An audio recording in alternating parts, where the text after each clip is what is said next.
कल का दिन यानी 20 फरवरी को छत्तीसगढ़ के लिए बहुत महत्वपूर्ण था। कल की छत्तीसगढ़ में कल कांग्रेस के 6 बड़े नेताओं के घर ईडी की बड़ी रेड पड़ी थी। उनमें से एक नेता थे भिलाई नगर विधायक देवेंद्र यादव। इनके यहाँ भी ईडी की टीम सुबह से पहुंची थी और रात को 1:15 के बाद ईडी पूरी जांच करके वापस गई। उस दरमियान ईडी से कैसी पूछताछ देवेंद्र यादव से की गई, देवेंद्र यादव हमारे साथ है। हम उसी ईडी की पूछताछ के बारे में आज देवेंद्र यादव से बात करेंगे। किस तरह से ईडी उनसे पूछताछ करी थी, क्या चीज़ मांगी और किस बेस पे ईडी आई थी। देवेंद्र यादव जी, 19 फरवरी को आपका जन्मदिन था। 20 फरवरी को सुबह जब ईडी आई, पहली कैसे मुलाकात हुई थी ईडी से? देखिए, ऐसा मैं तो सो रहा था। सुबह 7:30 बजे थे, क्योंकि बहुत एक दिन पहले काफ़ी देर रात तक लोगों से मिलता रहा तो लेट हो गया था सोने में। मेरी माँ ने दरवाज़ा खटखटाया, पत्नी ने दरवाज़ा खोला तो माँ बहुत डर के बोली कि घर के अंदर कुछ लोग पुलिस वाले घुस गए हैं बंदूक लेके और बुला रहे हैं। तो मैं मम्मी को बोला कि मैं आता हूँ, आप चिंता मत करो। मैं फिर अपना हाफ पैंट टी शर्ट में पहुँचा बाहर और मैंने उनसे मुलाकात की। उन्होंने मुझे सबसे पहले बोला बिलेटेड हैप्पी बर्थडे। मैंने धन्यवाद बोला और उनको अपना फ़ोन दे दिया। बर्थडे विश भी किया। मैंने बोला धन्यवाद और अपना मोबाइल सीधा उनको दिया। तो बोले कि हम लोग परिचय नहीं बताया वो लोग। बोले वो कि हम ईडी से आए हैं और हम पूरी जांच करना चाहते हैं। मैं बोला पूरा आप ओपन है, आप प्लीज़ कहीं पर भी जा सकते हैं। उन्होंने कहा कि हमें एक विटनेस चाहिए। तो पड़ोसी अंकल के पास में गया, उनसे उनके रिक्वेस्ट किया। काफ़ी एजेड हैं, उनको उन्होंने बुलाया और इसके बाद फिर जांच की शुरुआत और जांच चलती रही। उनको समझ में आता रहा कि वो गलत फहमी और गलत तरीके से जो दबाव बनाने के लिए हम लोगों के ऊपर आए, इससे हम लोग डरते नहीं हैं। देखिए, ऐसा है कि ये जो रेड्स हैं, ये पॉलिटिकली मोटिवेटेड रेड्स हैं। ये भारतीय जनता पार्टी ईडी जैसी संस्थाओं को अपना टूल बना के इस्तेमाल कर रही है, डराने की कोशिश कर रही है, हम लोगों को डराने की कोशिश कर रही है, कांग्रेस के कार्यकर्ताओं को डराने की कोशिश कर रही है। तो मुझे लगता है बीजेपी को समझने की ज़रूरत है कि ऐसे हम डरने वाले नहीं हैं। इस प्रदेश में भूपेश बघेल जी की सरकार है, मजबूत सरकार है और ये जनता की सरकार है। लेकिन ईडी अगर आई है तो सबसे पहले कुछ तो बताई होगी आपको कि आपके पास हमको ये शिकायत मिली है या कुछ भी डॉक्यूमेंट, आपको कुछ ना कुछ तो बोला होगा बिना ये। नहीं, ऐसा कुछ भी नहीं कहा उन्होंने कहा कि हमारे पास आपके घर की तलाशी लेने का वो है और हम इस पूरे प्रेमाइसेस को अब हम कंट्रोल करेंगे, आपके घर को, और आप कोई भी मूवमेंट करेंगे उसको ओके करने का अधिकार हमको है या वो करने का। तो हमने तो सारा कॉपरेट किया। हमने पूरा, उन्होंने हर घर को, हर अलमारी को, हर चीज़ को उन्होंने देखा, हर कागज़ को उन्होंने पढ़ा, उन्होंने सारे कंप्यूटर्स जो भी चीज़ें हमारे पास थी सब कुछ उन्होंने देखा और उनको समझ में आया जो हमने पहले ही कहा था पहली बात पे कि आप कंफ्यूज्ड हो। हम सारे सवालों का जवाब देने के लिए तैयार हैं, लेकिन आप दबाव बनाने के लिए नहीं आई है। समझ में आया उनको, अंतिम में उनको खाली हाथ बेरंग और मुंह लटका के पीछे जाना पड़ा और हम डरते नहीं हैं। आपको पहली बात बता दें, हम ईडी हो, आईटी हो, सीबीआई, हम अगर सच हैं तो हमें डरने की क्या ज़रूरत है। सही बात, सच है तो डरने की कोई ज़रूरत नहीं है। क्या क्या सवालात हुए थे आपके ईडी के ऑफिसर लोग? आप विधायक है भाई, बहुत सारी चीज़ें आपने पहली बार विधायकी लड़ा, महापौर का चुनाव लड़ा और दोनों में जीत हासिल की। अब उसके बाद सीधा ईडी आगे सबसे बड़ी बात रही, आपने राहुल गांधी की भारत जोड़ो यात्रा में महत्वपूर्ण भूमिका निभाई थी। आपने बहुत सारी जिम्मेदारी मिली थी, आप वहाँ से भी आए, बर्थडे के दूसरे दिन ईडी। क्या सवालात थे ईडी के आपके या क्या पूछताछ? देखो, ईडी जानना चाहती थी कि हमारी कोई मतलब अब उसमें डॉक्यूमेंटेशन होता है, मुझे नहीं पता कि इसको पब्लिक बोल सकते हैं, लेकिन मैं क्लियरली आपको वो जानना चाहती थी हमारी संपत्ति क्या है। हमने बताया हमारे पास संपत्ति नहीं है। वो जानना चाहती थी हम सारे चीज़ें उसने चेक कर लिया कि हमारे पास कैश क्या है। तो उनको ये समझ में आया कि पूरे परिवार का कैश मिला के मुझे नहीं लगता 50,000 भी हुआ होगा।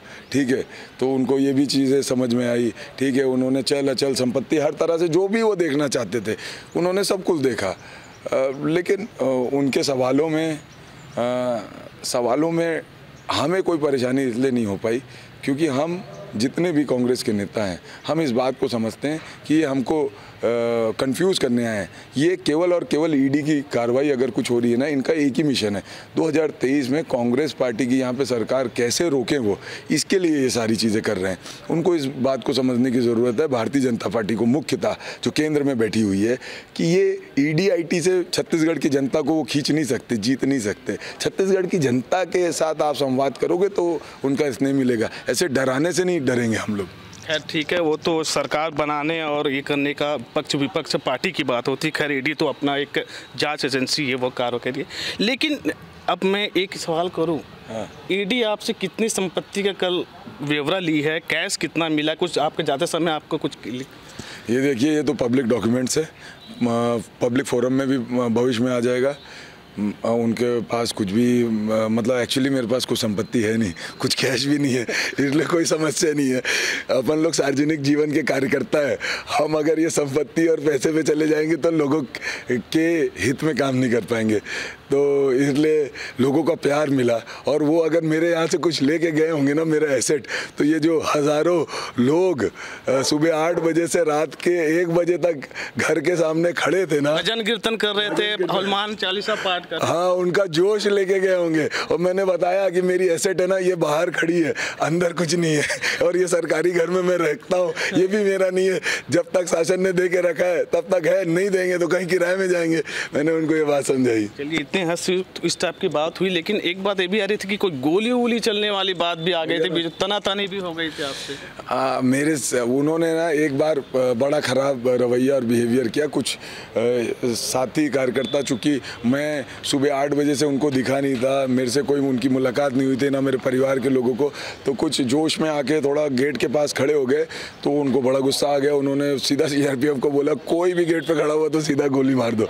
तो इस बात पे हमारा थोड़ा झगड़ा हुआ, और बहुत सारे समय मेरी आपत्ति रही कि जैसे सुबह 7:30 बजे वो बुज़ुर्ग 75 साल के हमारे पड़ोसी हैं, आंटी अंकल को उन्होंने बैठा दिया, उनको दवाइयों की ज़रूरत थी, उनको अपने घर जाने की ज़रूरत थी, उनको ये कह के बुलाया गया कि 5 मिनट के लिए बुला रहे हैं, और उसके बाद उनको 17 घंटे यहाँ पर बैठाया गया। इस सब से हमको आपत्ति थी, इस सब से हमको कहना था। और मेरी माँ के सामने और वो बुज़ुर्ग मेरे पड़ोसियों के सामने ये कहते हैं कि गोली मार देंगे, तो मैं क्यों नहीं बोलूँगा। मैंने उनसे झगड़ा किया, मैंने बोला, उन्होंने बोला हमारे कंट्रोल में प्रीमाइसेस, तो मैंने बोला मैं इस कंट्रोल प्रीमाइसेस का मैं भी एक एलिमेंट हूँ, और मैं आपको अपनी बात कहूँगा जो मुझे लगेगी, भले वो आपको गलत लगे या जो भी मेरे मन में जो आएगी मैं कहूँगा, और आपको सुनना पड़ेगा। आप गोली मारने की धमकी नहीं दे सकते।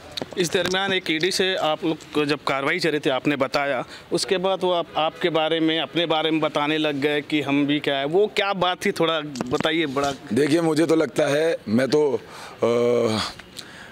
ईडी के जितने भी अधिकारी थे वो सारे तो आ ही गए थे अंतिम तक, तो मुझे तो ये लगता है कि इन लोग भी परेशान है। जैसे हमारी न्यायपालिका है, आपने देखा ना, न्यायपालिका के जो सुप्रीम लोग हैं, सर्वोच्च लोग हैं, वो लोग मीडिया में आकर बोले हमें डर है, हम परेशान हैं, गवर्नमेंट का दबाव है। सोचिए, ये मतलब ब्लंडर है हमारे देश के इतिहास में। मुझे तो लगता है कभी ईडी के भी कोई ना कोई कर्मचारी अधिकारी आके ये बोलने लग जाएंगे कि हमसे गलत कराने के लिए फोर्स करते हैं, क्योंकि बड़ा बुरा चल रहा है। ऐसी कुछ बात हुआ था क्या? नहीं, मुझे ये मेरी पर्सनल भावना है जो मैंने देखी समझी, और ऐसा है कि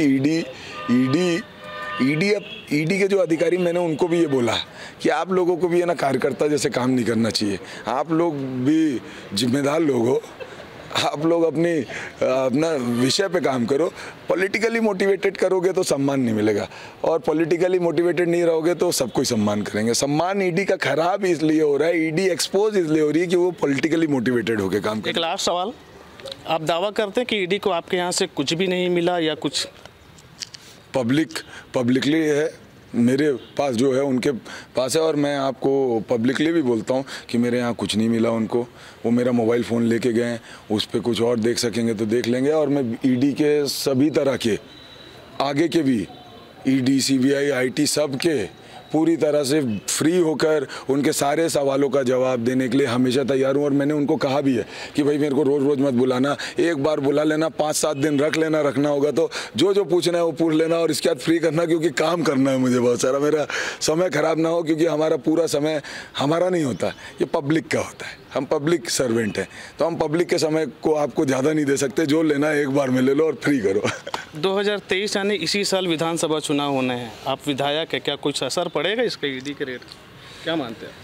हाँ, असर पड़ेगा।